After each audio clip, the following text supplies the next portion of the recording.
इफ्तिखार भाई, बात ये है कि आप कमेंट कर सकते हैं, आपको बहुत मुबारक हो, आपने एक बहुत बड़ा मार्का सरजद किया, क्योंकि ये इजी काम नहीं होता किसी पार्टी के लिए।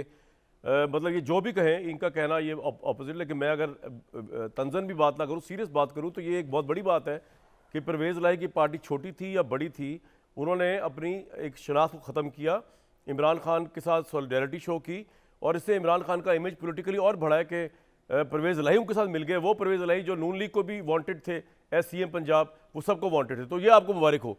लेकिन साथ ही जो चेयरमैन नैब चले गए हैं अब इस दुनिया नैब से, तो अब आपके ऊपर जो पॉपुलैरिटी आपकी अपनी जगह पे, ये जो अब तंग हो रहा है घेरा कि अब बुशरा बीबी को भी और इमरान खान साहब को भी नैब ने बुला लिया है तोशाखाना केस में 9 मार्च को, तो आपको लग रहा है कि अब नए नैब के चेयरमैन के आने से पहले आपके गिर्द घेरा तंग हो रहा है, और नए नैब के चेयरमैन तो शायद आपकी मुश्किल कसेंगे फिर?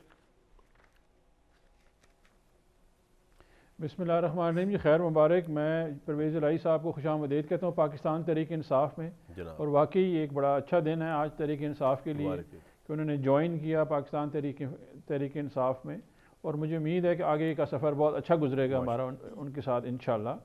माशाल्लाह। देखें जी, पहले मैं अदालतों पर कमेंट कर दूँ जी। अदालत ने कमाल उस वक्त किया था जब 50 रुपए के स्टैम्प पेपर पे एक मफरूर शख्स को यहाँ से भेजा गया, जिसके प्लेटलेट्स आज तक ठीक नहीं हुए, वो अभी तक ठीक नहीं हुए। 50 रुपए के स्टैम्प पेपर, और 50 रुपए के स्टैम्प पेपर किसने दिया था?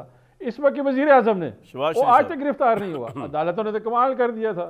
दूसरा कमाल क्या था, वो मरहूम चले गए हमारे जस्टिस क्यूम साहब, वो कमाल था अदालतों का जी। फिर अदालतों का कमाल क्या था, हुदैबिया पेपर मिल खत्म हो गया, पूरा का पूरा case, mother of all the cases, बहुत बड़ा कमाल था जी। 1100 अरब रुपए का केसेस खत्म हो गए, वो ऐसा जबरदस्त कमाल था। कमाल तो ऐसे होते हैं नून लीग के, हम चाहें भी तो नहीं कर सकते ये कमाल। हमारे पास तो आवाम की ताकत है, आवाम आ जाती है। ये ट्रेंड चला के बुला ले लोगों को जी, मैं इनको कहता हूँ ट्रेंड चला के बुला लें अगर लोग आ गए। रही सर ये जो नैब का चेयरमैन है ना जी, ये एक बहुत बड़ा स्याह दिन है पाकिस्तान की तारीख में, और एक बहुत बड़ा स्याह बाप है जिसमें वो चेयरमैन नैब रहे। कामरान भाई, आज पूरा पाकिस्तान दुखी है कि ये वो चेयरमैन नैब थे जिनके होते हुए हमारी आईनी तरमीम की गई थी, और 1100 अरब रुपया जो है PDM हड़प कर गई। ये साहब जो है खड़े नहीं हुए, ये साहब किसी अदालत में नहीं गए, ये साहब कहीं पे जो है, लेकिन यार अप्रिशिएट तो करें, उन्होंने जो है वो एक्सप्लॉइट होना पसंद नहीं किया, इंटरफेरेंस पसंद नहीं की गवर्नमेंट की, ये तो आप अप्रिशिएट करें आफ्ताब सुल्तान को आज। नहीं नहीं नहीं नहीं नहीं, मैं ये एक घरेलू मुलाजिम थे नवाज शरीफ के, जाते वो हीरो बनना चाह रहे थे, ये बिल्कुल हीरो नहीं है, ये एक ज़ीरो थे। ये एक स्याह बाप याद रहेगा, और जब तहरीक इंसाफ की हुकूमत आएगी, मुझे उम्मीद है पहले तो सुप्रीम कोर्ट ही स्ट्राइक डाउन कर देगी। इन्होंने 1100 अरब रुपया हड़प करने में शामिल थे, और आज जाते हुए वो बड़ा हीरो बन के स्पीच करते जा रहे थे। किसी एक दिन अदालत खड़े होते ना जी अपने टेन्योर में, और कहते कि गलत हो गया। अच्छा, फवाद चौधरी ने बड़ी तारीफें की आज नैब के आउटगोइंग चेयरमैन की, आई थिंक आप और वो एक पेज पे नहीं है। नहीं, मैं तो ये समझता हूँ कि इनकी तारीफ बनती नहीं है। जब से ये DG-IB थे, मैं उस वक्त से ट्रैक डाउन कर रहा हूँ, देख रहा हूँ चीजें। DG-IB असल में वो DG-IB उन्होंने आई थिंक ना आपके धरने को फ्लॉप करने में बड़ा रोल प्ले किया था।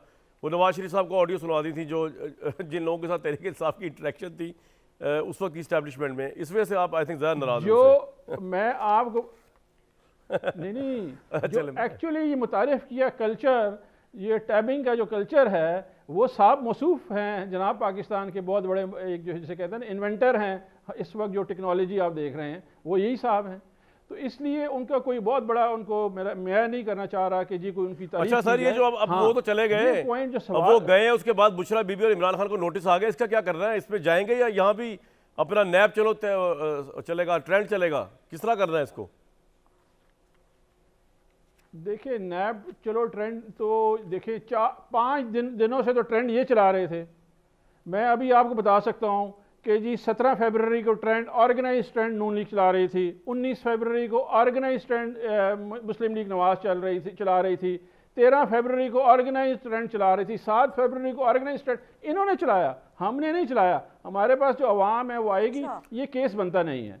देखिए कामरान भाई, पाकिस्तान का सबसे बड़ा जो फोरम है वो कैबिनेट है, कैबिनेट से अप्रूव्ड है, ये कानून के मुताबिक ट्रांजैक्शन है, सिवाय मिलाइन करने के इमरान खान को और उनकी अहलिया को, इसमें और कोई केस नहीं है। सर आपका पॉइंट आ गया, मुताबिक उन्होंने चीज की जो उनका हक था। कानूनी हक था। ठीक, ठीक, ये ठीक। सिवाय इसके कि मीडिया ट्रायल करेंगे, मैं लेकिन आपको एक नवाज बात शरीफ कहना चाह रहा हूं, दुनिया भर का चोर रहेगा, ठीक है और रहेगा, चले उसमें कोई शक नहीं है। मैं जा रहा हूँ हफीजुल्लाह न्याई साहब की बताइए, तरफ, आप लेकिन आप क्योंकि एक ऐसे बंदे हैं जो तहरीक इंसाफ में जिनसे डायलॉग हो सकता है, तो मैं आपको एक बात छोड़ के जा रहा हूँ ज्ञान की। वो सर बात ये है कि आज आप जब ये बात कह रहे हैं, आप बिल्कुल ठीक कह रहे हैं, टेपिंग नहीं होनी चाहिए थी। आफ्ताब सुल्तान साहब ने भी की तो गलत की, नवाज शरीफ साहब ने भी करवाई तो गलत की, लेकिन फिर इमरान खान साहब को भी फखराना अंदाज में नहीं कहना चाहिए था कि अगर ISI मेरी टेपिंग करती है तो बिल्कुल ठीक करती है और उसको करनी चाहिए, और क्योंकि मैं माल नहीं बना रहा, उसी ISI के DG ने फिर आके आपको कहा कि जनाब ये आपके करीब के लोग माल बना रहे हैं, उनको फिर सैक कर दिए जो आर्मी चीफ है। इस पर मैं वैसे ही आपसे थॉट दे के जा रहा हूँ, इस पर फिर दोबारा बात कर लेंगे।